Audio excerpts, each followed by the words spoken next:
வணக்கம். SS. Verma TV வழங்கக்கூடிய ஆலய பயணத்துல இன்னைக்கு நம்ம எந்த கோவில் வந்திருக்கோம்னு பாத்தீங்கன்னா ஸ்ரீ ஸ்ரீ அதிர்ஷ்டலட்சுமி கோவிலுக்கு. நம்ம போகக்கூடிய கோவில்கள்ல லட்சுமி தெய்வமும் இருப்பாங்க. ஆனா இந்த கோவிலோட மூலவர் யாருன்னு பாத்தீங்கன்னா லட்சுமி தாயார் தான். இங்க ஒரு லட்சுமி தாயார் கிடையாது, மொத்தமா 16 வகையான லட்சுமி தாயார்கள் இருக்காங்க. இவங்களோட சிறப்புகளை நம்ம கேட்டு தெரிஞ்சுக்கலாம்.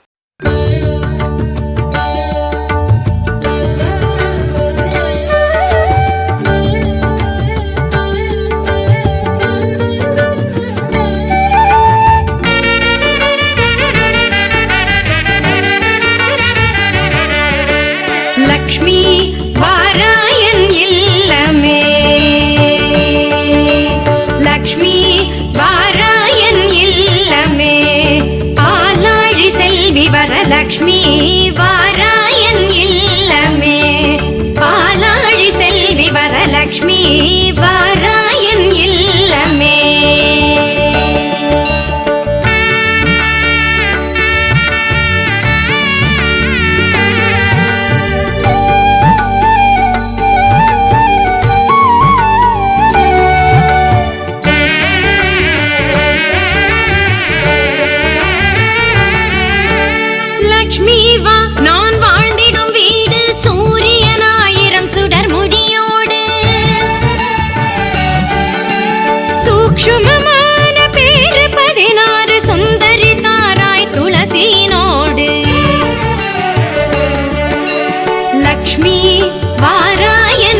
இல்லமே பாலாழி செல்வி வரலக்ஷ்மி வாராயன் இல்லமே.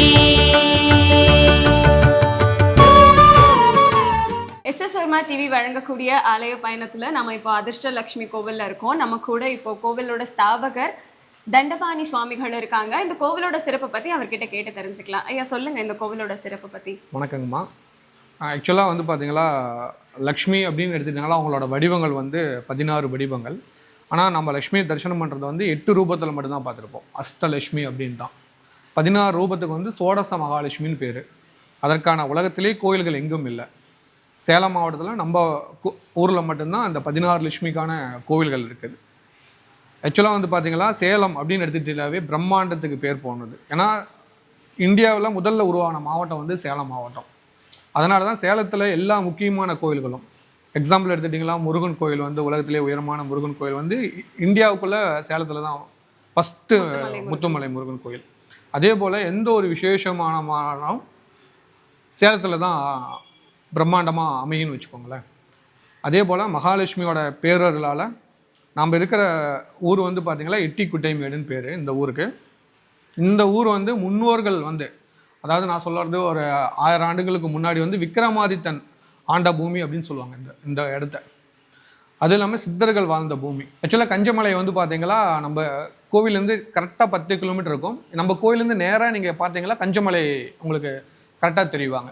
அவருக்கு நேர் எதிரில் இருக்குது. இந்த கோயிலுக்கு அப்படியே பின்னாடி நேராக பார்த்தீங்கன்னா பாலமலை தெரியும். பாலமலை கஞ்சமலை இடையில தான் மகாலட்சுமி கோவில் அமைஞ்சிருக்குது. லக்ஷ்மி அப்படிங்கிறவங்க எப்போவுமே கீழே இருக்க மாட்டாங்க, மேலே தான் இருப்பாங்க. எல்லா ஆலயங்களையும் லக்ஷ்மி இல்லாத ஆலயம் ஒரு ஆலயம் சொல்ல முடியாது. ஏன்னா வாசலில் வந்து நிலவு காலுக்கு மேலே கஜலட்சுமி கம்பல்சரி எல்லாரும் வச்சுருப்பாங்க. கஜலட்சுமி இல்லாத கோவில் இல்லை அப்படின்னு நம்ம எடுத்துக்கலாம். அந்த அளவுக்கு தான் சிற்பசாஸ்திரங்கள் சொல்லுது. அந்த வடிவ முறையில் தான் இந்த கோவில் வந்து படியேறி வந்தீங்கன்னா பூமியை தொடாமல் இருக்கும். லட்சுமி எல்லாமே கோவில் மேலேயே இருப்பாங்க. கர்ப்பகிரகம் வந்து பூமியை தொட மாட்டாங்க. ஏன்னா நீங்கள் பார்த்தீங்கன்னா வாசலுக்கு மேலே தான் மகாலட்சுமி இருப்பாங்க. ஏன்னா அவங்க பூமியை தொட மாட்டாங்க. லக்ஷ்மிங்கிற வந்து பெருமாளோட பாதத்துக்கு மேலே தான் இருப்பாங்கன்னு வச்சுக்கோங்களேன். பாதத்துக்கு அவர் எப்போவுமே வந்து திருப்பாற்கடலில் வந்து மகாலட்சுமி பெருமாளோட பாதத்தை கூட தான் இருப்பாங்க. மகாலட்சுமிங்கிறவங்க அவங்களுக்கு மேலே தாமரை பீடத்தில் உட்காந்துட்டு இருப்பாங்க. அவங்க சம்மந்தப்பட மாட்டாங்க. அதுதான் மகாலட்சுமியோட ரூபம். அப்போ மகாலட்சுமியோட முழுமையான ரூபங்கள் நீங்கள் பார்க்கணும் அப்படின்னா இந்த நம்மளோட 16 லட்சுமிக்கான கோவிலுக்கு வந்தீங்களா முதல் லட்சுமியாக நீங்கள் ஆதி மகாலட்சுமி தரிசனம் பண்ணலாம். இந்த 16 லட்சுமியில் முதல் லட்சுமியாக இருக்கிறது வந்து ஆதி மகாலட்சுமி. இந்த ஆதி மகாலட்சுமிங்கிறவங்க வந்து பார்த்தீங்களா எப்போவுமே வந்து வள்ளுவர் கூட எழுதின எழுத்து வந்து பார்த்தீங்களா அகர முதல எழுத்தெல்லாம் ஆதி பகவனை முதற்றிய உலகு அப்படின்னு தான் எழுதுப்பார். ஆதி பகவான், ஆதி அப்படிங்கிறது முதல்ல தோன்றியது. கண் தோன்றி மண் தோன்றா காலத்தில் முன்னோடு தோன்றது வந்து ஆதி அப்படிங்கிறத நம்ம சொல்லுவோம். முதல்ல தோன்ற லட்சுமி வந்து ஆதி மகாலட்சுமி. அதனால் ஃபஸ்ட்டு ஆதி மகாலட்சுமி தரிசனம் பண்ணால் தான் உங்களுக்கு மற்ற லட்சுமியோட தரிசனங்கள் பரிபூர்ணமாக கிடைக்கும். நீங்கள் எந்த ஒரு கோயிலில் போனாலும் ஆதி மகாலட்சுமி மூலவராக்கிற ஒரே சன்னதி எதுனா நம்ம கோயிலில் மட்டும்தான். இந்த கோவிலில் பெருமாள் வந்து உற்சவராக மட்டும்தான் காட்சி கொடுப்பாரு. ஐயா, ஆதி மகாலட்சுமியோட சிறப்பு பூஜைகள் வழிபாடுகள் பற்றி சொல்லுங்கள். ஆதி மகாலட்சுமியோட பூஜைகள் அப்படின்னு எடுத்துட்டிங்களா 3 கால பூஜை நடக்குதுங்க இந்த கோயிலில். காலையில் 8 மணிக்கு மகாலட்சுமிக்கு வந்து அபிஷேக ஆராதனைகள் நடக்கும். அதை தொடர்ந்து இந்த கோவிலோட இன்னொரு தனி சிறப்பு என்னன்னா திதி முறையில் வழிபாடு பண்ணக்கூடிய ஒரு கோவில்னு வச்சுக்கோங்களேன். ஏங்க இங்கே 16 லட்சுமி இருக்காங்க. நம்ம வாழ்வியில் 16 திதிகள் இருக்குது. நம்ம நிறைய மக்கள் வந்து வழிபாடு பண்ணுறது அவங்களோட நட்சத்திரத்தை தான் வழிபாடு பண்ணுறாங்க. ஆனால் திதியை வழிபாடு பண்ணால் சீக்கிரமாக நன்மை நடக்கும் அப்படிங்கிறது முன்னோர்களோட வாக்கு. சித்தர்கள் அந்த காலத்தில் தான் திதியை ஃபாலோ பண்ணுவாங்க. அதே போல் கடவுள்கள் எல்லாமே திதியை ஃபாலோ பண்ணி தான் அவங்களோட பிறந்தநாளை கொண்டாடுவாங்க. எக்ஸாம்பிள் எடுத்துக்கிட்டிங்களா, கிருஷ்ணர் பிறந்த திதி எதுன்னு தெரியுங்களா? இல்லைங்க, தெரியலையா? கோகுலாஷ்டமி. கோகுலாஷ்டமி கிருஷ்ணர் பிறந்த நாள். அஷ்டமி திதி இல்லை, ஓகே, நல்ல விஷயம், ஞாபகம் வச்சுக்கோங்க. கோகுலாஷ்டமி. அதுக்கு அடுத்ததான் வந்து பார்த்தீங்களா ராமர் பிறந்தது ராமநவமி. நவமி திதியை பேஸ் பண்ணுவார்.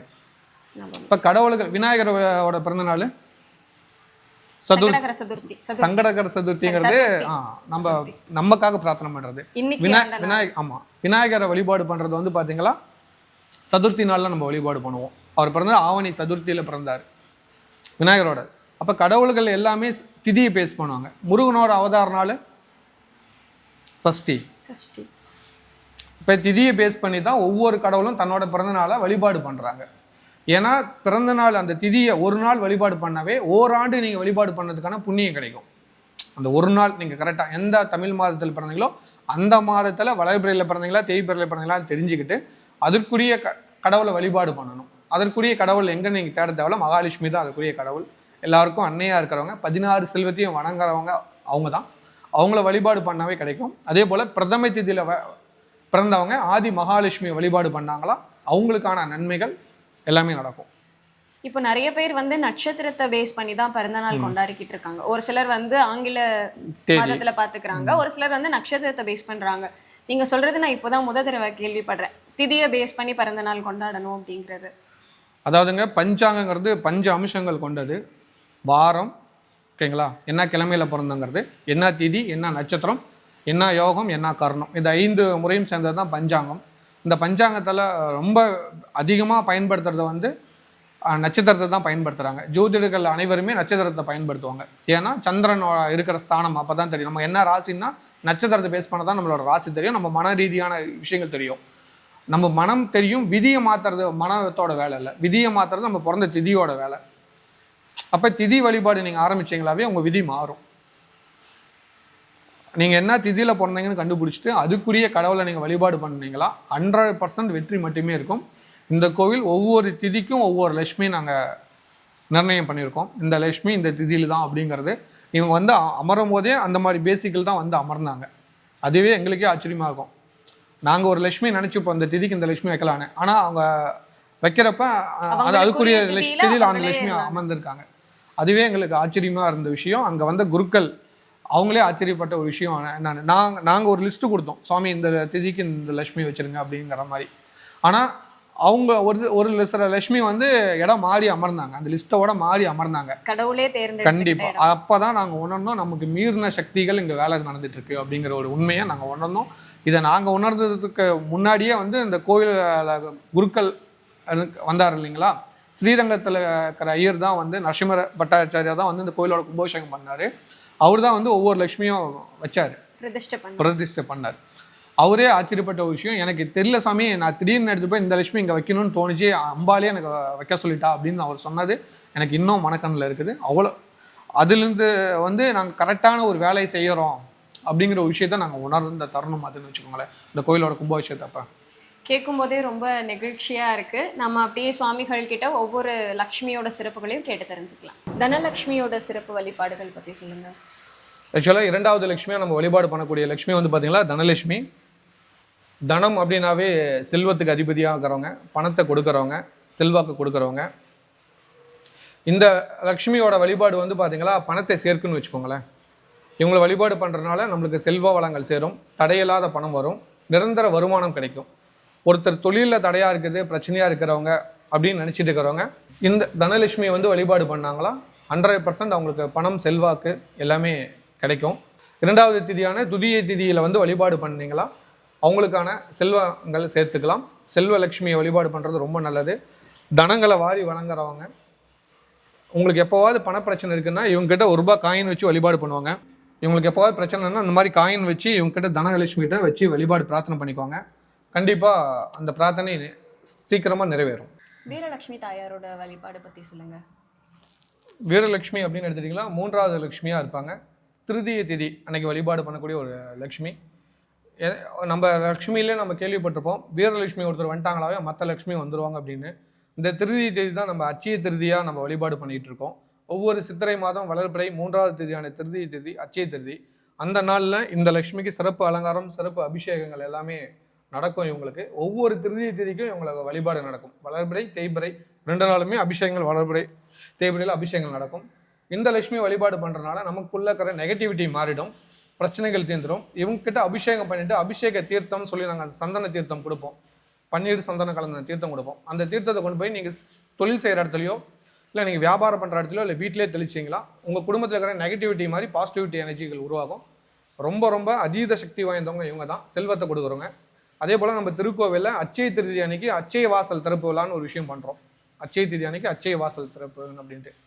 நீங்கள் வந்து பரமபத வாசல் பெருமாளுக்கு கேள்விப்பட்டிருப்பீங்க. மகாலட்சுமிக்கு ஆமாங்க, அதே போல் மகாலட்சுமிக்கு அச்சய திருதி வாசல், அச்சய வாசல்னு இருக்குது. அன்றைக்கு மட்டும்தான் உள்ளே இருக்கிற மகாலட்சுமி இருக்காங்களா, ஆதி மகாலட்சுமியோட உற்சவ சுவாமி வந்து மக்களுக்காக வெளியே வருவாங்க. கோயிலை விட்டு வெளியில் வந்து மக்களை தரிசனம், மக்களுக்கு காட்சி கொடுக்குற ஒரு நல்ல நாள். அந்த நாளில் கோயிலுக்கு வர அத்தனை பெண்களுக்குமே மகாலட்சுமியோட அம்சமான கோமதி சக்கரம் நாங்கள் இலவசமாக கொடுக்குறோம். ஒவ்வொரு அச்சய திதிக்குமே நாங்கள் கொடுத்துட்ருக்கோம். போன வருஷம் வந்து பார்த்தீங்களா தங்கமெல்லாம் பூசிய வெள்ளி காசு வந்து 1008 குழந்தைங்களுக்கு கொடுத்தோம். இந்த வருஷம் கண்டிப்பாக அதுக்கான பிளான் போயிட்டுருக்குது. நான் உங்களுக்கு கண்டிப்பாக அதை நான் தகவலை சொல்கிறேன். கஜலட்சுமி பற்றி சொல்லுங்கள். கஜலட்சுமி, லக்ஷ்மியில் வந்து எல்லா ஆலயங்களையும் இருக்கிறவங்க இவங்க தான். இவங்க இல்லாத ஆலயங்களையும் நீங்கள் பார்க்க முடியாது. உங்கள் வீட்லேயும் இவங்க தான் இருப்பாங்க. எப்படின்னா மானசீகமாக இருப்பாங்க, உங்களுக்கு தெரியாதுன்னு சொல்லலாம். நீங்கள் தெரிஞ்சுக்கணுன்னு ஆசைப்பட்டீங்களா, இனிமேல் என்ன பண்ணுறீங்கன்னா உங்கள் வீட்டு வாசலில் வந்து கீழ்ப்பகுதி இல்லையா, வாசலோட கீழ்ப்பகுதி இந்த நிலவு கால்னு சொல்லுவாங்க. அந்த கீழ்ப்பகுதியில் வந்து மஞ்சள் போட்டு குங்குமம் வச்சுட்டீங்களா லட்சுமி உங்க இல்லத்துல எப்பவுமே வாசம் செய்வாங்க. நிலவுல தான் மகாலட்சுமி, நிலவு கால் தான் லட்சுமி இருப்பாங்க, நிலவு காலுக்கு மேல கஜலட்சுமி இருப்பாங்க. காரணமே தெரியாம மஞ்சள் வச்சு குங்குமம் வச்சுக்கிட்டு இருந்திருக்கேன். இன்னைக்கு உங்களால காரணம் தெரிஞ்சுக்கிட்டேன். ஆமா, லட்சுமி இருக்கிற பகுதி அது. அதனால அவங்க மேல இருக்காங்க இல்லையா, அவங்க மேல நம்ம வழிபாடு பண்ண முடியாது. அதனாலதான் கீழே அவங்களை நினைச்சு நம்ம பூஜை பண்றோம், கஜலட்சுமி வழிபாடு பண்றோம். அது ரொம்ப ரொம்ப விசேஷம். இது வந்து ஒவ்வொரு வெள்ளிக்கிழமையும் பண்ற பெண்கள் வீட்டுல சண்டைகள் வராது, பிரச்சனைகள் வராது, சந்தோஷம் அதிகரிக்கும்.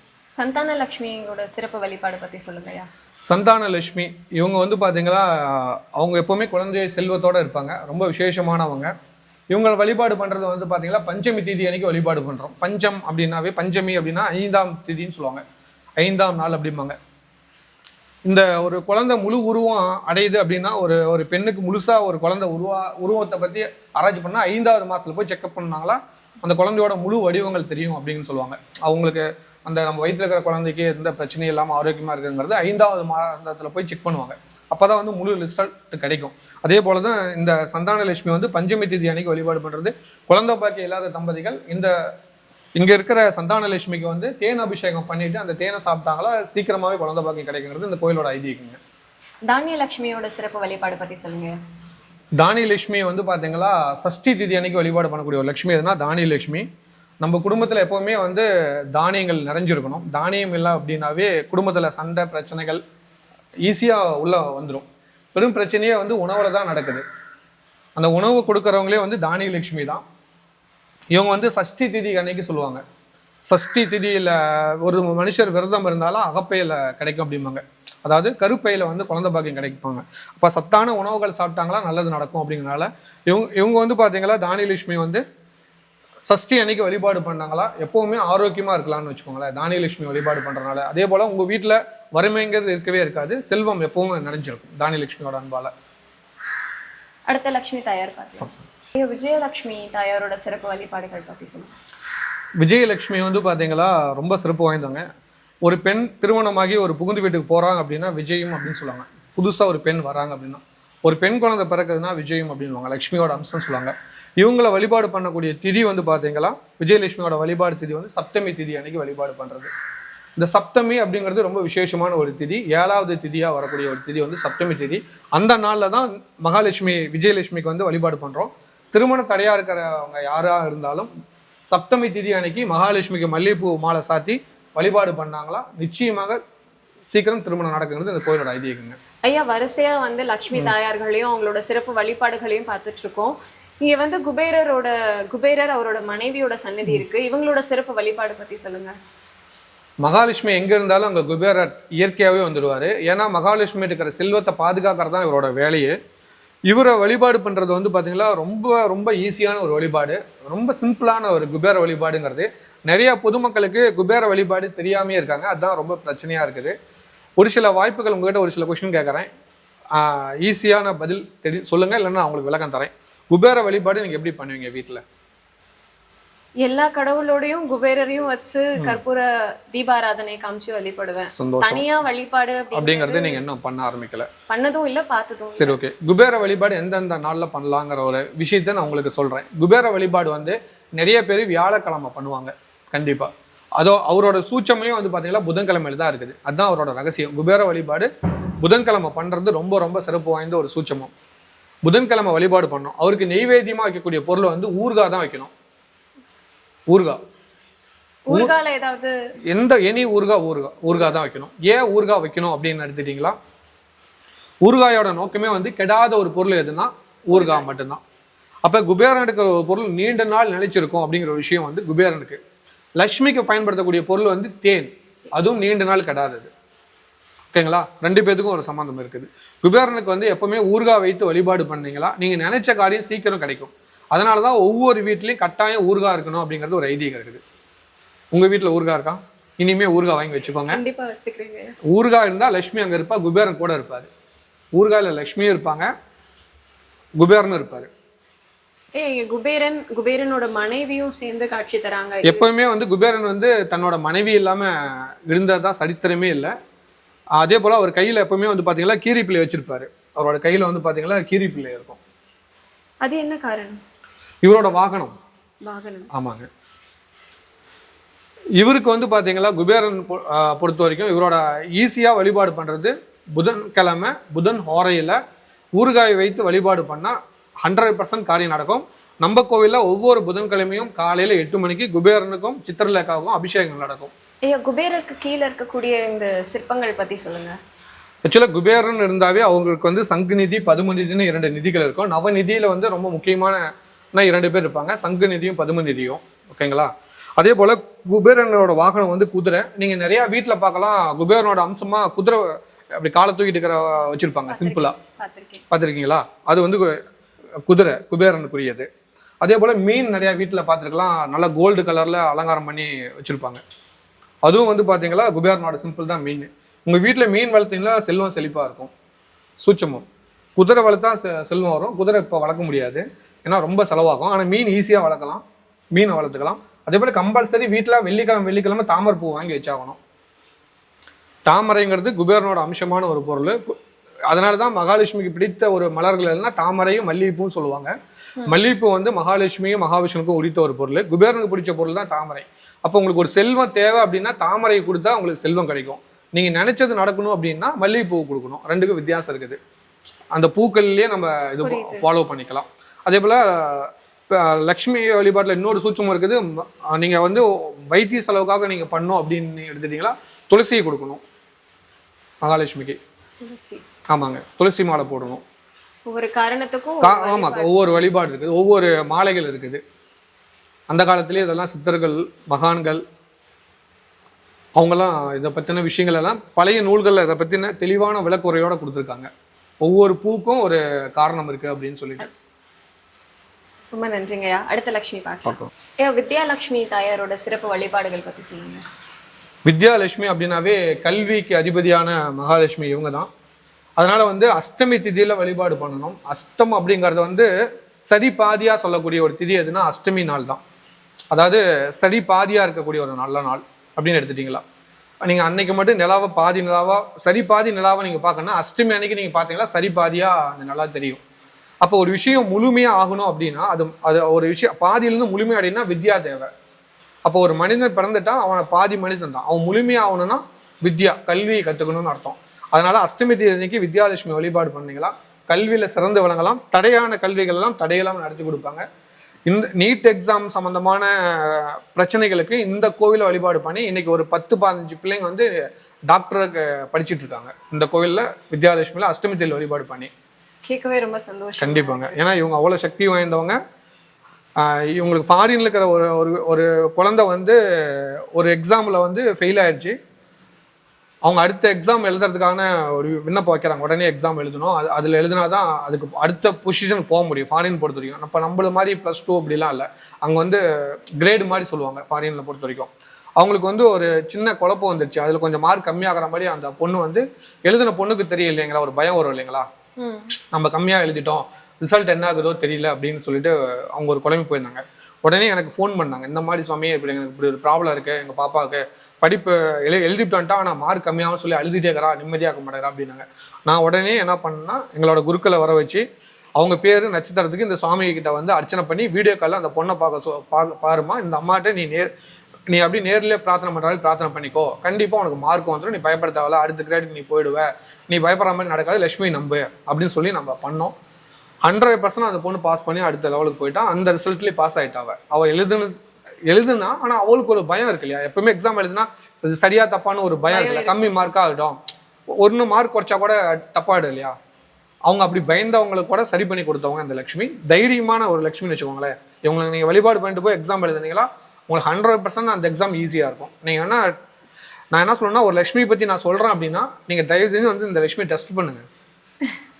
இல்லை ஆமாம், எப்பவுமே ஒரு கடவுள் கிட்ட சோதனையா? ஆமாம், எல்லா கடவுளும் சோதனைக்கு உட்பட்டு தாங்க இருக்குது. மனிதனே சோதனைக்கு உட்பட்டது தானே. சோதனை பண்ணுறதுனால தானே இவங்க இன்னைக்கு கடவுளாக இருக்காங்க. எல்லா லட்சுமி வித்யாலட்சுமி அப்படின்னா நான் எப்படி வித்தையை கொடுக்குறேன் அப்படிங்கிறதுக்கு அவங்கள வழிபாடு பண்ணி பாருங்கள், உங்களுக்கான மாற்றங்களை நீங்கள் உணரணும். எப்பவுமே கடவுளை வந்து இப்போ நான் சொல்கிறதுனாலையோ இல்லை ஒரு விஷயத்தாலேயோ நீங்கள் கேட்டால் அது நல்லா இருக்காது. என்னை பொறுத்த வரைக்கும் நீங்கள் உணரணும், நீங்கள் அதை பெனிஃபிட் அடையணும். இப்படி ஒரு விஷயம் இருக்கே, நம்ம இவ்வளோ காலம் பயந்துட்டு இருந்தோமே, ஒரு முறை போய் பார்க்கலாமே. இப்போ நிறைய பேர் 2 டைம் அட்டம் எழுதிட்டு கொஞ்சம் பயத்தில் இருப்பாங்க. இல்லை முதல் எழுதுறவங்களே கொஞ்சம் பயத்தில் இருக்கிறாங்க. அந்த மாதிரி இருக்கிறவங்க அஷ்டமி அன்னைக்கு, அதுதான் ரொம்ப முக்கியம், அஷ்டமி திதி அன்னைக்கு, குறிப்பாக வளர்பிறை அஷ்டமி அன்னைக்கு வந்து வித்யாலட்சுமி வழிபாடு பண்ணிட்டு போனாங்களா, அவங்க அபிஷேகத்தை பார்த்து வழிபாடு பண்ணிட்டு போனாங்களா, 100% அவங்களுக்கு வந்து பயம் தேவையில்ல, அவங்க ரிசல்ட் பாஸ். நிறைய கவர்மெண்ட் ஜாப் வாங்கி கொடுத்துருக்காங்க இவங்க. அஷ்டமிக்கு அவ்வளோ சக்தி இருக்குங்க, வழிபாடு பண்ணுங்க. அடுத்த லக்ஷ்மி பார்க்கலாங்க. கண்டிப்பாங்க.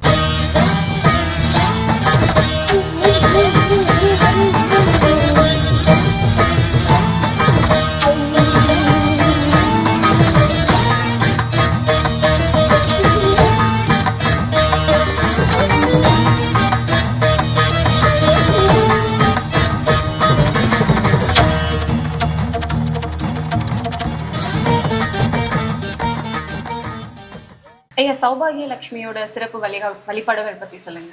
சௌபாகிய லட்சுமியோட தனி சிறப்புகள் வந்து பாத்தீங்களா, இவங்களை வந்து நவமி தேதி அன்னைக்கு வழிபாடு பண்ணி ஆகணும். சகல சௌபாகியம் கிடைக்கணும் அப்படின்னா சௌபாகிய லட்சுமியோட அனுகிரகம் வேணும் அப்படின்னு சொல்லுவாங்க.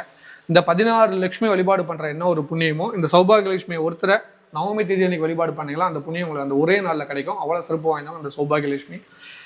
இந்த லட்சுமியோட அம்சமே வந்து பார்த்தீங்களா, நீங்கள் எல்லா லட்சுமிட்டையும் பார்க்கலாம் காயின் கம்மியாக தான் இருக்கும், ஆனால் இந்த லட்சுமிட்டு மட்டும் காயின் ஜாஸ்தியாக இருக்கும். நீங்கள் அதையே நீங்கள் கவனிச்சிங்களா உங்களுக்கே தெரியும் இந்த லட்சுமியோட அனுகிரகம் எப்படி அப்படிங்கிறது. ஏன்னா அந்த அளவுக்கு இவங்க கொடுத்துக்கிட்டே இருப்பாங்க. அந்த அளவுக்கு இந்த லட்சுமி மேலே அதிக பக்தர்கள் வழிபாடு பண்ணக்கூடிய ஒரு லட்சுமி வந்து சௌபாகிய லட்சுமி. நீங்கள் வாழ்வியில் ஒரு முறையாவது உங்கள் குடும்பத்துக்கு சகலமும் கிடைக்கணும்னு நினச்சிங்களா, ஒரு முறை வந்து நவமி திதி அன்னைக்கு காலையில் அவங்களோட அபிஷேகத்தை பார்த்துட்டு வழிபாடு பண்ணிட்டு போனீங்களா 100% நல்லது நடக்கும். அமிர்த லட்சுமியோட சிறப்பு வழிபாடுகள் பற்றி சொல்லுங்கய்யா. அமிர்த லட்சுமி வந்து பார்த்தீங்களா தசமி திதி அன்னைக்கு வழிபாடு பண்ணக்கூடிய ஒரு லட்சுமி.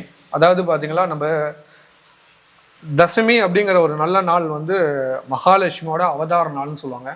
லக்ஷ்மி வந்து அவங்க எடுக்கிற ஒரு பொருள் வந்து அமிர்தமாக கிடைக்கும் அப்படின்னு சொல்லுவாங்க. அதாவது நம்மளுக்கு தீராத நோய்கள் இருக்குது, பிரச்சனை ரொம்ப ஜாஸ்தியாக இருக்குன்னா அமிர்த லட்சுமி கிட்ட வைத்து வழிபாடு பண்ணலாம். அதுவும் முக்கியமாக வந்து பார்த்தீங்களா, முக்கணிகளில் முதல் கனியாக இருக்கிறது வந்து பார்த்தீங்களா மா பலா வாழைன்னு சொல்லுவோம். அதோட ராஜக்கனியாக சொல்கிறது வந்து எலுமிச்சன்னு சொல்லுவோம்.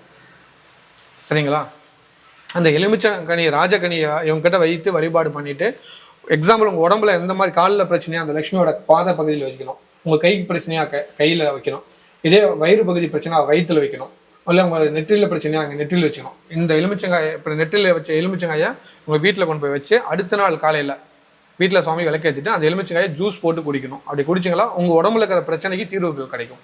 இந்த லக்ஷ்மியோட ஐதீகம் அதுதான். ரொம்ப சிறப்பு வாய்ந்தவங்க இவங்களும். இன்னொரு லக்ஷ்மியும் இந்த வைத்தியத்துக்கு பயன்படும், அதாவது வைத்திய சம்பந்தமான நோய் காரணிக்கான தீர்க்கக்கூடிய 2 லட்சுமி இருக்காங்க. அதில் முதன்மையாகிறது அமிர்த லட்சுமி. அடுத்த லட்சுமியை பற்றி நம்ம போக போக பார்க்கலாம். கீர்த்தி லட்சுமியோட சிறப்பு வழிபாடுகள் பற்றி சொல்லுங்க. கீர்த்தி லட்சுமி வந்து பார்த்தீங்களா ஏகாதசி திதியில் வழிபாடு பண்ணக்கூடிய ஒரு முக்கியமான லட்சுமி கீர்த்தி லட்சுமி. அதாவது திதிகள்லேயே ஏகாதசி வந்து பெருமாளுக்கு ரொம்ப பிடிச்ச திதி எதுன்னா ஏகாதசி திதின்னு சொல்லுவாங்க. அதனால இந்த கீர்த்திங்கிற வார்த்தையே வந்து பார்த்தீங்களா வெற்றியை குறிக்கக்கூடிய ஒரு சொல் அப்படின்னு சொல்லுவாங்க. அதாவது மகுடம் சூடுனவங்க அப்படின்னு சொல்லுவாங்க. கீர்த்திங்கிறது சகலத்தையும் அடையிறவங்க அப்படின்னு சொல்லுவாங்க. அந்த மாதிரி நம்மளுக்கு எல்லா வகையான வெற்றியும் கொடுக்குறவங்க கீர்த்தி லட்சுமி தான். இவங்க கிட்ட வழிபாடு பண்ணிட்டீங்களா உங்களுக்கு வெற்றிகள் அதிகமாக கிடைக்கும், நன்மைகள் அதிகம் கிடைக்கும். அதுவும் ஏகாதசி அன்னைக்கு அவல் பாயாசம், மகாலட்சுமி பொறுத்த வரைக்கும் பாயாசங்கிறது ரொம்ப முக்கியமான ஒரு விஷயம். பாயாசம் அப்படிங்கிற ஒரு உணவே வந்து லட்சுமிக்கு படைக்கக்கூடிய ஒரு உணவு. எதில் அதிகமாக நம்ம நெய்யும் சர்க்கரையும் யூஸ் பண்ணுவோமோ அந்த உணவெல்லாம் மகாலட்சுமி ரொம்ப பிடிக்கும். அதே போல் சக்கரை பொங்கல் நிறைய பேர் செய்வாங்க. அதில் வந்து அதிகமாக நெய் ஊற்றி பண்ணுற பொருளுக்கு தான் மகாலட்சுமி ரொம்ப பிடிக்கும். சரிங்களா, அக்காடா வடசலும் செய்வாங்க, கேள்விப்பட்டிருக்கலாம். அதில் வந்து 90% பாலும் நெய்யும் தான் கலந்துருப்பாங்க. அதுக்கு அடுத்ததாக பாலும் நெய்யும் கலக்கக்கூடிய இன்னொரு பொருள் எதுனா பாயசத்தில் தான் கலந்துருவாங்க. அப்படியாப்பட்ட பாயசத்தை, அதுவும் அவல் பாயசம் வைக்கணும். ஏன் கீர்த்தி லட்சுமிக்கு அவல் பாயசம் ரொம்ப முக்கியமாக தேவைப்படுது அப்படின்னா, குஷேலன் வந்து பார்த்தீங்களா குபேரன் ஆனார், அதாவது செல்வன் ஆனதுக்கு பெருமாளுக்கு கொடுத்த பொருள் வந்து அவள் தான் கொடுத்தாராம். ஓகேங்களா, அந்த அவளை கொடுக்குறப்ப பெருமாள் வந்து ஒரு பிடி தான் எடுத்துக்கிட்டாராம். மீதி 2வது பிடி 3வது பிடியும் எடுத்து வந்து மகாலட்சுமி தான் வாங்கிட்டாராம் பெருமாள்கிட்ட இருந்து. ஏன்னா பெருமாள் ஒரு விஷயத்த கொடுக்கணும்னு நினைச்சா சகலத்தையும் கொடுத்துருவாங்களாம். அதாவது சகலம் அப்படிங்கிறது தண்ணியே கொடுத்துருவாராம். அப்போ ஒரு பெண் வந்து புருஷன் தன் கூட மட்டும்தான் இருக்கணும்னு தான் ஒவ்வொரு பெண்ணும் ஆசைப்படும். அதே போல தான் லட்சுமியும். பெருமாள் நம்ம கூட தான், அவர் தன்னை மறந்துடுவாராம். பக்தனை பார்த்தா மறக்கக்கூடிய ஒரு ஆள் யாருன்னா பெருமாள். அதே போல மகாலட்சுமி பக்தனை பார்த்தா அவங்களுக்கு என்ன தேவையோ, தேவைக்கு என்ன விஷயமோ அதை கொடுக்குறவங்க மகாலட்சுமி. அதனால தான் அவளை வாங்கிட்டு அந்த அவர் குஷேலனுக்கும் அவங்க குடும்பத்துக்கும், குஷேலனுக்கு மட்டும் பண்ணல, அவங்க குடும்பத்தில் இருக்கிற குழந்தைங்க, அவங்க மனைவி, அந்த ஊர் எல்லாருக்குமே கொடுத்தது வந்து மகாலட்சுமி தான். செல்வ செழிப்புகள் மாட மாளிகைகள்லாம் அமைச்சு கொடுத்தவங்க மகாலட்சுமி. அப்படிப்பட்ட கீர்த்தி லட்சுமியை ஏகாதேசி அன்னைக்கு அவல் பாயசம் செஞ்சு கொடுத்தா ரொம்ப நல்லது. உங்களோட வீட்லேயும் ஏகாதேசி அன்னைக்கு அவல் பாயசம் செஞ்சு வீட்டில் இருக்கிறவங்க அக்கம் பக்கத்தில் கொடுத்தீங்களா ரொம்ப புண்ணியம் கிடைக்கும். சரிங்க, அடுத்த கடவுள் பார்க்கலாம். கண்டிப்பாக. ஐயா, ஹயக்ரீவர் சன்னதியோட சிறப்பு வழிபாடுகள் பற்றி சொல்லுங்க. லக்ஷ்மி ஐயகிரியை பொறுத்த வரைக்கும், அதாவது உலகத்தை வந்து படிப்பு விஷயத்தில் ரொம்ப முதன்மையாக காட்டினவங்க, வேதங்களை காத்தவர் ஐயகிரிவர் தான். நம்மளுக்கு 4 வேதங்கள் இருக்குது. வேதத்தை காப்பாற்றினதே ஐயகிரியோட அருளால் தான். நம்ம வேதங்கள் இன்றைக்கும் நம்ம வேதங்கள் கற்றுக்கிட்டு இருக்கோம் அப்படின்னா ஐயகிரியோட அருளால் தான் வேதங்கள் காக்கப்பட்டது.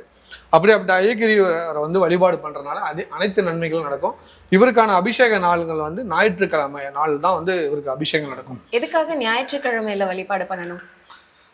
வார கிழமைகளே வந்து பார்த்தீங்களா ஞாயிற்றுக்கிழமை தான் முதன்மையான நாள். முதல் நாள் அப்படின்னு நம்ம சொல்றது எந்த நாள்? ஞாயிற்றுக்கிழமை.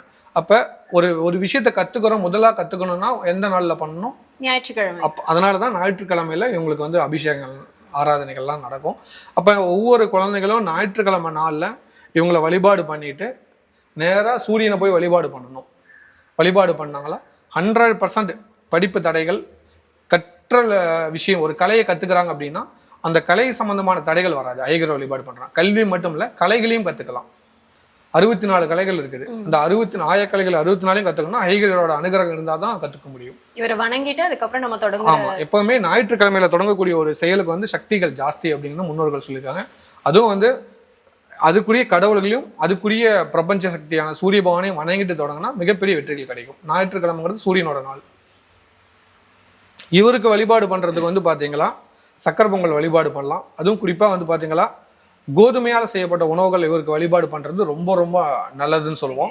ஏன் கோதுமையில் பண்ணுற உணவுகள் பிரசாதங்கள் சிறப்புன்னு சொல்கிறீங்க? இவர் வந்து முகம் வந்து பார்த்தீங்களா குதிரை முகத்தில் தான் இருப்பார். குதிரைக்கான உணவு வந்து நம்ம அதிகமாக கொடுக்கறது வந்து கோதுமை உணவை தான் கொடுப்போம். அது இல்லாமல் ஞாயிற்றுக்கிழமை சூரியனுக்கு படைக்கிற ஒரு உணவும் கோதுமை உணவு தான். அதனால் ஞாயிற்றுக்கிழமையில கோதுமையால் செஞ்ச உணவை இவருக்கு பிரசாதமாக படைச்சிட்டு அதை மக்களுக்கு குழந்தைங்களுக்கு தானமாக கொடுத்துட்டு நீங்கள் வழிபாடு பண்ணீங்களா நீங்கள் கேட்டது கிடைக்கும். உங்கள் வீட்டில் குழந்தைங்க படிக்கலை, ஒரு கலையை கற்றுட்டுக்கிறாங்க, சரியாக கற்றுக்க முடியல அப்படின்னா ஞாயிற்றுக்கிழமை நாளில் ஐயகிரி படத்துக்கு முன்னாடி கோதுமையால் செஞ்ச உணவு படைச்சிட்டு அதை நைவேத்தியமாக படைச்சிட்டு அதை குழந்தைங்க சாப்பிட்டு அந்த விஷயம் கற்றுக்க ஆரம்பிச்சாங்கன்னா சீக்கிரம் அந்த கலையை கற்றுக்குவாங்க. இப்போ லக்ஷ்மி ஆலயத்தில் குபேரர் இருந்தார், அதுக்கான காரணம் சொன்னீங்க. அதே மாதிரி ஹயக்ரீவர் இங்கே இருக்கிறதுக்கு ஏதாவது காரணம் இருக்கா? இல்லை, ஐயகிரி கலைகள் வேணும் இல்லையா? லக்ஷ்மி இருக்கானவே ஒரு கலை, ஒரு 64 கலைகளை ஒரு கலையாவது ஒரு மனுஷன் தன் வாழ்நாளில் கற்றுக்கிட்டானா அவன் வாழ்வியல கவலை இல்லைன்னு பெரியவங்க சொல்லி வச்சுருக்காங்க. அதாவது நம்ம எளிமையாக சொல்லணும்னா கைத்தொழிலை ஒன்றை கற்றுக்கொள், கவலை இல்லை ஒத்துக்கொள் அப்படின்னு பெரியவங்க சொல்லுவாங்க. அந்த கைத்தொழிலுங்கிறது தான் கலைகளை நம்ம சொல்கிறோம். முன்னோர்கள் சொன்னது கலைகள் 64. ஏதாவது ஒரு கலை உங்களுக்கு தெரிஞ்சது அப்படின்னா, இப்போ நடினம், நாடகம், நாட்டியம், வில்வித்தை, ஏதாவது ஒரு கலை உங்களுக்கு தெரியுது அப்படின்னா அந்த கலையில் சிறப்பாக வாங்கிட்டீங்க அப்படின்னா உங்களுக்கு ஏதாவது ஒரு மனசுக்கு ஒரு கஷ்டமாக இருந்தாலும் அந்த கலையை நீங்கள் பயன்படுத்தினீங்களா உங்களுக்கு சந்தோஷம் வரும். அப்போ நீங்கள் எப்போவுமே சந்தோஷமாக இருக்கலாம். அதை அடுத்தவங்களுக்கு சொல்லிக் கொடுக்கலாம். ஒரு கலையை கற்றுக்கிட்டா மட்டும்தான் நம்ம குருவாக மாறலாம். ஒரு கோவிலுங்கிறது வழிபாட்டு ஸ்தலமாக மட்டும் இருக்கக்கூடாது, அது மற்றவங்களுக்கு கொடுக்குற ஸ்தலமாக மாறணும்னா கலைகளை கற்றுக் கொடுக்கக்கூடிய ஒரு விஷயமா இருக்கணும்னா இங்கே ஐயகிரி இருக்காரு. இந்த கோவிலில் பொறுத்த வரைக்கும் ஞாயிற்றுக்கிழமை இங்கே ஒரு கராத்தே கிளாஸும் சிலம்பு கிளாஸும் நடந்துட்டு இருக்குது. இயற்கையாகவே அப்படி அமைஞ்சிருக்கு. நிறைய குழந்தைங்க வந்து கற்றுக்கிட்டு இருக்காங்க. இதுக்கான காரணம் இதுக்கு முன்னாடி இந்த அமைப்பு இல்லை. ஐயகர் வந்ததுக்கு அப்புறம் அனுமதியால அந்த விஷயம் நடந்துட்டு இருக்குது. சரிங்க, அடுத்த லட்சுமி பார்க்கணும். சக்தி லட்சுமியோட சிறப்பு வழிபாடுகள் பற்றி சொல்லுங்க. 16 லட்சுமியிலே வந்து பார்த்தீங்களா இவங்க வந்து 12வது லட்சுமியாக வருவாங்க. இவங்க வந்து பார்த்தீங்களா துவாதசி திதியில் வழிபாடு பண்ணக்கூடிய ஒரு லட்சுமி. ஏகாதேசியில் ஒரு விரதம் இருந்து துவாதசியில் முடிச்சா வெற்றி கிடைக்கும் அப்படின்னு சொல்லுவாங்க. ஒரு ரொம்ப காலமாக ஒரு தடையாக்கிற ஒரு காரியத்தை ஏகாதேசியில் விரதம் இருந்து துவாதசியில் அந்த விரதத்தை முடிச்சிங்களா, துவாதசி நடக்கிறப்ப அந்த விரதத்தை முடிச்சிங்களா உங்களுக்கான சக்தி பிறக்கங்கிறது ஐதீகம். இயற்கையாகவே ஐதீகம் இருக்குது. நம்ம முன்னோர்கள் சொன்ன விரதத்தில் வந்து இந்த துவாதசிக்கு அப்படி ஒரு சக்தி இருக்குது. இந்த துவாதசி நாளில் சக்தி லட்சுமி வழிபாடு பண்ணுறதுனால உங்களுக்கு இயற்கையாகவே சக்திகள் பிறக்கும். துவாதசி நாளில் நீங்கள் எந்த ஒரு செயல் செஞ்சாலும் தடை வராது அப்படின்னு ஐதீகம் இருக்குது. ஏகாதேசிக்கு அடுத்த நாள் வந்து துவாதசி நாள். அந்த நாளில் நீங்கள் செய்யக்கூடிய ஒவ்வொரு செயலுக்கும் பிரம்மாண்டமான சக்திகள் கிடைக்கும், பரிபூர்ணமான வெற்றிகள் கிடைக்கும். அப்போ உங்களுக்கு ஒரு பிரச்சனை இருக்குது, ஒரு வழக்கு இருக்குது, கோர்ட்டு கேஸு, ஒரு ப்ராப்ளம் இருக்குது, தீர்க்க முடியாத விஷயம் நடக்குது, உங்களாலே முடியாது அப்படின்னு நீங்கள் நினச்சிட்டு இருக்கிற ஒரு விஷயத்த துவாதசி அன்னைக்கு அந்த காரியத்தை சக்தி லட்சுமி வழிபாடு பண்ணிட்டு தொடங்கினீங்களா அந்த காரியம் 101% வெற்றிகள் கிடைக்கும். உங்களுக்கு எப்போதும் தடைகளே வராது. நீங்கள் சக்தி லட்சுமி வழிபாடு பண்ணலாம் கூட துவாதிசி அன்னைக்கு நீங்கள் ஒரு காரியத்தை தொடங்குங்க. நீண்ட காலமாக ஆமாம் இப்போ நீங்கள் ஒரு நினச்சிட்டு இருக்கலாம். இப்போ நீண்ட காலமாக வீடு கட்டணும்னு ஒரு சில பேருக்கு ஆசை இருக்கும், சரிங்களா? அது ஒரு கனவாகவே இருக்கும். அந்த மாதிரி கனவுகள் வரும்னா ஏகாதசி அன்னைக்கு நான் ஒரு வீடு கட்ட போகிறேன் அப்படின்னு சொல்லிட்டு ஒரு பிளான், நீங்களா ஒரு பிளான் போட்டு அந்த பிளானை வச்சு உங்கள் வீட்டில் சுவாமி ரூமில் வச்சு வழிபாடு பண்ணுங்கள். அடுத்த நாள் துவாதசி அன்னைக்கு அதுக்குரிய அந்த உங்களுக்கு தெரிஞ்ச மந்திரங்களை சொல்லி வழிபாடு பண்ணி அன்னைக்கு பிரசாதம் பண்ணிங்க. தாயாரோட பிரசாதம் தாயாருக்கும் அதே இல்லை, நீங்கள் அதாவது சக்தி லட்சுமிக்கு பொறுத்த வரைக்கும் மகாலட்சுமி பொறுத்த வரைக்கும் இனிப்பு வழிபாடு தான் உண்டுங்க. எப்போவுமே சக்கரை பொங்கல் தான் பண்ணுவோம். அதில் கம்பல்சரி வந்து பார்த்தீங்கன்னா பாலும் நெய்யும் கலந்துருக்கும். அவள் சக்கரை வழிபாடு பண்ணுவோம். அதே போல் வந்து பார்த்தீங்கன்னா பன்னீர் கல்கண்டு பண்ணுவோம். இதெல்லாமே நாங்கள் நம்ம கோவிலில் வழிபாடு பண்ணிட்டு இருக்கோம். நீங்கள் வீட்டில் உங்களுக்கு என்ன இனிப்பு இருக்கோ அதை வச்சு நீங்கள் வழிபாடு பண்ணலாம், ஓகேங்களா? இந்த துவாதசியில் நீங்கள் வீடு கட்டணும்னு ஆசைப்பட்டீங்களா அந்த மாதிரி நீங்கள் முறையில் நீங்கள் செஞ்சீங்களா சீக்கிரமாக வீடு கட்ட முடியாது. இது எக்ஸாம்பிள் வீடு மட்டும் இல்லை, நிறைய விஷயத்துக்கு நீங்கள் பயன்படுத்துங்க துவாதசியை. ஏகாதசியில் ஒரு விஷயத்தை ஆரம்பித்து துவாதசியில் முடிச்சிங்கன்னா அந்த காரியம் வெற்றி. தடை கொடுத்துக்கிட்டே இருக்கக்கூடிய காரியத்தை ஏகாதசியில் ஆரம்பித்து துவாதசியில் முடிக்கணும்.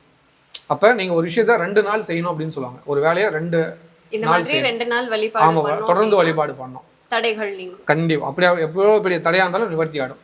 ஆரோக்கிய லட்சுமியோட சிறப்பு வழிபாடுகள் பற்றி சொல்லுங்க. ஆரோக்கிய லட்சுமி நம்ம ஏற்கனவே ஒரு லட்சுமியை பார்த்துருப்போம், அமிர்த லட்சுமி அப்படின்னு சொல்லிட்டு. உங்களுக்கு 10வது லட்சுமி அமிர்த லட்சுமி பார்த்துருப்பீங்க.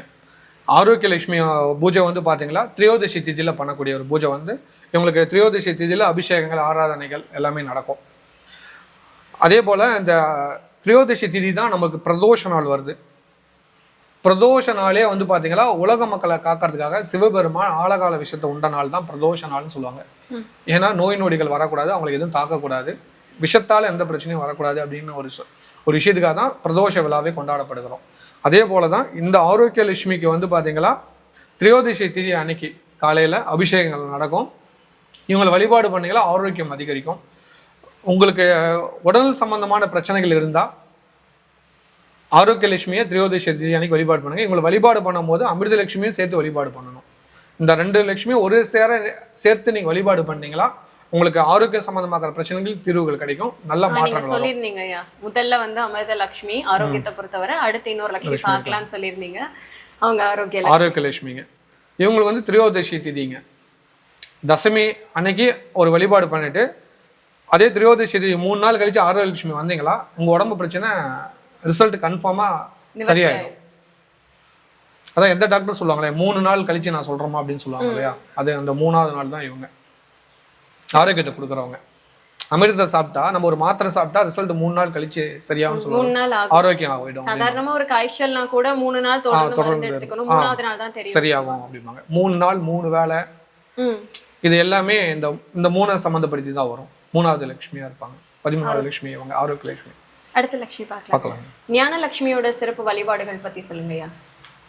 ஞானம் அப்படின்னாவே நமக்கு அறிவு அப்படின்னு சொல்லுவோம் பொதுவாக. ஒரு படிக்கிற பையனுக்கு வந்து புரிதலுங்கிற ஒரு விஷயம் தேவை, அதாவது சிந்தித்து செயல்படணும் அப்படின்னு சொல்லுவாங்க. அதனால தான் நம்ம ஏதாவது ஒரு தவறு பண்ணால் கூட டக்குன்னு கோவத்தில் சொல்கிறது உனக்கு அறிவு இருக்கா அப்படின்னு சொல்லுவாங்க, ஞானம் இருக்கா அப்படின்னு சொல்லுவாங்க. அப்போ படிப்பு சம்மந்தமாக தடையாக்குறவங்க நம்ம ஸ்ரீ ஸ்ரீ அதிர்ஷ்டலட்சுமி திருக்கோயிலுக்கு வந்தாங்களா அவங்களுக்கு வித்யாலட்சுமியோட அனுகிரகம் கிடைக்கும், லக்ஷ்மி ஐயாகிரவரோட அனுகிரகம் கிடைக்கும், ஞானலட்சுமியோட அனுகிரகம் கிடைக்கும். அப்போ படிப்பே கொஞ்சம் கூட ஏறாத குழந்தைங்களா இருந்தால் கூட இங்கே வந்து வழிபாடு பண்ணாங்களா, இந்த 3 லட்சுமியும் முறையாக வழிபாடு பண்ணாங்களாவே அவங்களுக்கு ஞானத்துலேயும் நல்ல அறிவும் கிடைக்கும். எனக்கு புரியல, படிப்பு ஏறல. ஒரு சில குழந்தைங்க பார்த்தீங்கன்னா நல்லா ஹார்ட் ஒர்க் பண்ணாங்க, ஆனால் அவங்க நினச்ச மார்க் எடுக்க மாட்டாங்க. நான் ஹார்ட் ஒர்க் தான் பண்ணுறேன் ஆனால் எனக்கு நினச்ச மார்க் வரல அப்படிம்பாங்க. ஒரு சில குழந்தைங்க பார்த்தீங்கன்னா படிக்கவே மாட்டாங்க, ஆனால் நல்ல ரிசல்ட் வரும். ஏன்னா அவங்களுக்கு ஞானம் இயற்கையாகவே இருக்கும். ஒரு சில விஷயம் நம்மளுக்கு தேவை, ஞானம் தேவை அப்படின்னா ஞானலட்சுமியோட அனுகிரகங்கள் தேவை. இவங்க வந்து சதுர்த்தசி திதியில் வந்து வழிபாடு பண்ணணும். இந்த சதுர்த்தசி திதி அப்படிங்கிறத வந்து பார்த்தீங்களா சிவராத்திரின்னு நம்ம சொல்லுவோம். சிவபெருமான் வந்து பரிபூர்ண அருள் கொடுக்குற ஒரு நல்ல நாள் எதுன்னா சிவராத்திரி அன்னைக்கு தான். அதாவது பெண்களுக்கு வந்து நவராத்திரி கொண்டாடுவாங்க, 30 தேவியரை நவராத்திரி கொண்டாடுவாங்க. ஆனால் சிவபெருமானுக்கு ஒரே ராத்திரி சிவராத்திரி மட்டும்தான் அப்படிங்கிற முன்னோர்கள் சொல்லுவாங்க. அப்போ அந்த சிவராத்திரி அப்படிங்கிறது எதனால சிவராத்திரி அன்னைக்கு நீ விழிப்பு இருக்கணும் அப்படின்னு, சிவராத்திரி அன்னைக்கு ஒருத்தர் விழிச்சிருந்தா ஞானம் கிடைக்கும், அவனுக்குள்ள மாறுதல் வரும். எப்படி ஞானம் கிடைக்கும் அப்படிங்கிற ஒரு ஐதீகம் இருக்குது. இந்த திதியோட சூட்சமே வந்து பார்த்தீங்களா உங்களுக்கு அமாவாசை சம்மந்தமாக தான் வரும். அதாவது இவங்க வந்து பார்த்தீங்களா 14வது திதியாக வருவாங்க. 14வது திதி அன்னைக்கு நிலா நம்ம கண்ணுக்கு தெரியாது. அப்போ இல்லைன்னு அர்த்தமா இருக்கும். அடுத்த நாள் அமாவாசை இல்லையா, அமாவாசைக்கு முதல் நாள் பாருங்க நிலா தெரியாது. ஓகே, அதே போல் பௌர்ணமிக்கு முதல் நாள் பாருங்க, பௌர்ணமி முழுசா தெரியும், ஆனால் கொஞ்சம் சின்னதாக தெரியும். ஒரு ஓரம் மட்டும் கண்டிப்பாக முழுசாவே தெரியும். பௌர்ணமிக்கு முதல் நாள் பார்த்தீங்களா முழுசாவே தெரிவார், எந்த ஒரு குறையும் இல்லாமல் முழுசா தெரியும், கொஞ்சம் சின்னதாக தெரிவாங்க. சரிங்களா? இதுக்கு மேல கவனிச்சு பாக்குறீங்க. கண்டிப்பா முழுமையா தெரிவாங்க. 14வது நாள் வந்து முழுமையாவே தெரிவாங்க, சின்னதா தெரிவாங்க. 15ஆம் நாள் கொஞ்சம் பெருசா தெரிவாங்க. ஏன்னா சூரியனும் சந்திரனும் பௌர்ணமிங்கிறது வந்து சூரியனும் சந்திரனும் வந்து நேர் ஆப்போசிட்ல இருக்கிற நாள். அவங்க 2 பேர்த்துக்குள்ள தொலைவு, பிரபஞ்சத்தோட தொலைவு தான் இது. பூமிக்கும் சூரியனுக்கும் சந்திரனுக்கும் நடுவுல இருக்கிற காலத்தை தான் நம்ம திதிகளா வழிபாடு பண்ணிட்டு இருக்கிறோம். சரிங்க. அப்ப இந்த திதி வர்றப்ப, அதாவது சதுர்தசி திதி வர்றப்ப நிலா வந்து முழுமையா தான் இருக்கும். அதுதான் ஞானங்கிறது. நம்ம என்ன நினைச்சுக்கோ கொஞ்சம் குறைஞ்சிருக்குன்னு சொல்றோம் இல்லைங்களா? ஏன் சொல்றோம்? பௌர்ணமி தானே முழுசா வரும், இன்னைக்கு எப்படி முழுசா? ஞானத்தால் பார்த்தீங்களா முழுமையா தெரியும். புரியுது. அப்ப நம்ம ஒரு விஷயத்த முழுமையா தெரியாம விட்டதுனாலதான் ஒரு விஷயம் கவனிக்காம விடுறோம். கவனிச்சாவே ஞானம் கிடைக்கும் இல்லையா, இயற்கையாவே. அதான் அப்புறம் முன்னோர்கள் சொல்றாங்க. அதனால நீங்க ஒவ்வொரு பௌர்ணமிக்கும் முதல் நாள் பாருங்க, பௌர்ணமி முழு வட்டமா தெரிவாங்க, ஆனா கொஞ்சம் சின்ன சைஸ் இருப்பாங்க. அடுத்த நாள் பௌர்ணமி பாருங்க கொஞ்சம் பெருசா தெரியும். அதே தான் அவங்க கிட்ட தெரியும். ஆமா, ஞானலட்சுமி வழிபாடு பண்ணும். அதாவது நம்ம ஒரு விஷயத்த இவங்களை வழிபாடு பண்ணு, இவரை பத்தி பேசும்போதே நம்மளுக்கு ஒரு கொஸ்டின் விட தெரியுது இல்லைங்களா? புரியுது. அதே போலதான் இவங்களை வழிபாடு பண்ணீங்களா உங்க கேள்விக்கு விட கிடைக்கும். சாம்ராஜ்ய லட்சுமியோட சிறப்பு வழிபாடு பத்தி சொல்லுங்க. சாம்ராஜ்ய லட்சுமி வழிபாடு பண்ணக்கூடிய திதி வந்து பௌர்ணமி திதி இல்லைங்க. இந்த பௌர்ணமி திதி அன்னைக்கு நம்ம திருக்கோவிலில் வந்து சத்யநாராயண பூஜை நடக்குங்க. அதே போல் திருவிளக்கு பூஜையும் நடக்கும். பெண்கள் ஒன்று கூடி செய்யக்கூடிய ஒரு முக்கியமான பூஜை வந்து பார்த்தீங்களா திருவிளக்கு பூஜையும் சத்யநாராயண பூஜையும் பண்ணுவாங்க. சாம்ராஜ்ய லட்சுமியை நம்ம வழிபாடு பண்ணுறதுனால நம்மளுக்கு சகல விதமான விஷயங்களும் கிடைக்கும். அதாவது ஒரு ஆளக்கூடிய ஒரு விஷயங்கள் கிடைக்கும். ஒரு ஃபேமிலின்னா குடும்ப தலைவின்னு சொல்லுவோம். ஒரு பெண் ஒரு குடும்பத்தில் இருக்காங்கன்னா அந்த குடும்பத்தில் இருக்கிற பெண்ணை வந்து குடும்ப தலைவின்னு சொல்லுவோம். திருமணமான பெண்கள் அந்த குடும்பத்தோட தலைவி அப்படின்னு சொல்லுவோம். அப்போ அந்த குடும்பத்தை ஆள்றது யாருன்னா சாம்ராஜ்ய லட்சுமியான அந்த பெண் தான். ஒவ்வொரு குடும்ப பெண்ணும் பௌர்ணமி நாளை மட்டும் மிஸ் பண்ணவே கூடாது. பௌர்ணமி நாளில் அவங்க வீட்டில் குத்துவிளக்கு ஏற்றி மகாலட்சுமி முப்பெருந்தேவியர்கள் வந்து குத்துவிளக்கு வைப்பாங்க. அவங்கள நினைச்சு வழிபாடு பண்ணாவே மன நிம்மதிகள் கிடைக்கும். ஒரு வீட்டில் ஒரு பெண் நிம்மதியாக இருந்துட்டாவே அந்த வீடு சுபிட்சம் அடையும். எந்த பெண் வீட்டில் நிம்மதி இல்லையோ அந்த வீட்டில் வந்து கண்டிப்பாக பிரச்சனை இருக்கும். அப்போ நிம்மதி வேண்டி நம்ம பௌர்ணமி பூஜை பண்ணோம். எனக்கு நிம்மதியே இல்லைன்னு சொல்லிட்டு இருக்கிறவங்க வருங்காலங்களில் பௌர்ணமி தோறும் மிஸ் பண்ணக்கூடாது. ஒவ்வொரு பௌர்ணமி இரவும் நீங்கள் விளக்கேற்றி வழிபாடு பண்ணாவே உங்கள் வீட்டில் ஒரு வெளிச்சம் ஒரு மாற்றம் வரும். அதை நீங்கள் ஃபாலோ பண்ணிக்கலாம். வாய்ப்பு கிடைச்சா ஒரு பௌர்ணமி அன்னைக்கு நம்ம சாம்ராஜ்ய லட்சுமி வந்து வழிபாடு பண்ணி பாருங்கள். உங்கள் வாழ்வில் நீங்கள் நினைக்க முடியாத மாற்றத்தை அடையலாம். குறிப்பாக பெண்கள் வரணும். காருண்ய லட்சுமியோட வழிபாடுகள் பற்றி சொல்லுங்க. காருண்ய லட்சுமி வந்து அமாவாசை திதியில் வழிபாடு பண்ணக்கூடிய ஒரு முக்கியமான லட்சுமி காருண்ய லட்சுமி.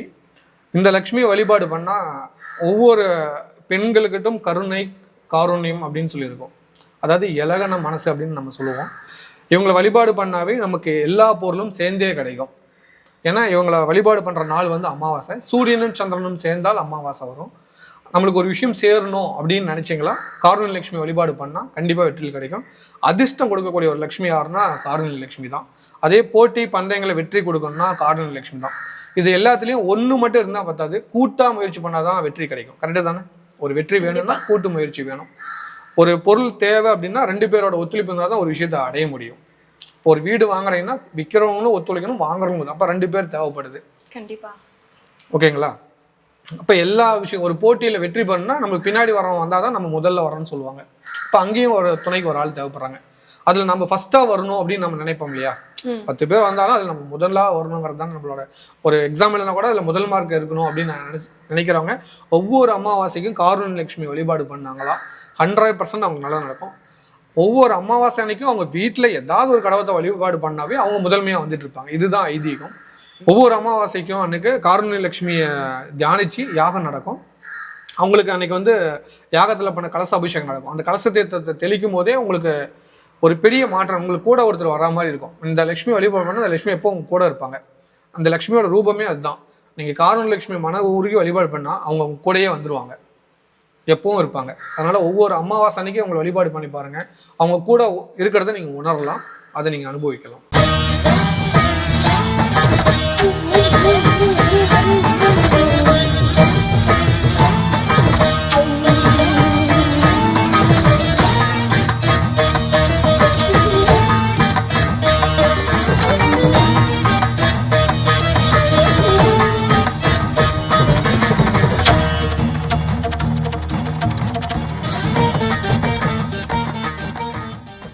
ஐயா, இந்த திருத்தலத்துல இருக்கக்கூடிய ஒவ்வொரு லக்ஷ்மியோட கழுத்துலயுமே வந்து இந்த மாலை இருக்கு. நீங்க கூட அந்த மாலை அணிஞ்சிருக்கீங்க. என்ன மாலை அது?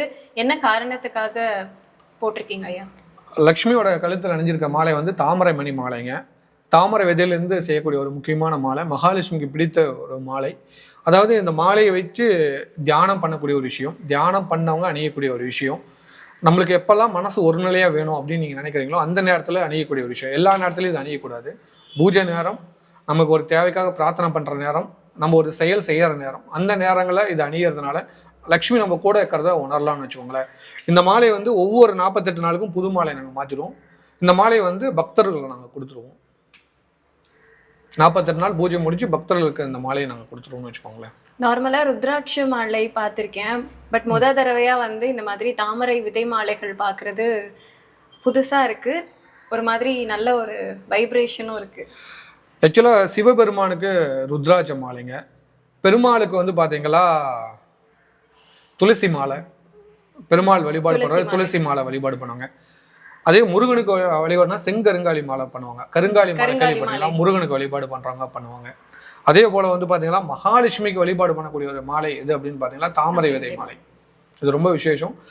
அவங்களுக்கு மாலையாக செலுத்தி அவங்க கழுத்தில் 48 நாள் பூஜைகள் நடக்குங்க. 48 நாள் முடிஞ்சதுக்கு அப்புறம் தான் அந்த மாலையை நாங்கள் எடுத்து பிரசாதமாக பக்தர்களுக்கு கொடுப்போம். ஐயா, இந்த காசெல்லாம் முடிஞ்சு வச்சிருக்காங்கல்ல, இது என்ன வேண்டுதலுக்காக, என்ன மாதிரி பிரார்த்தனை இது?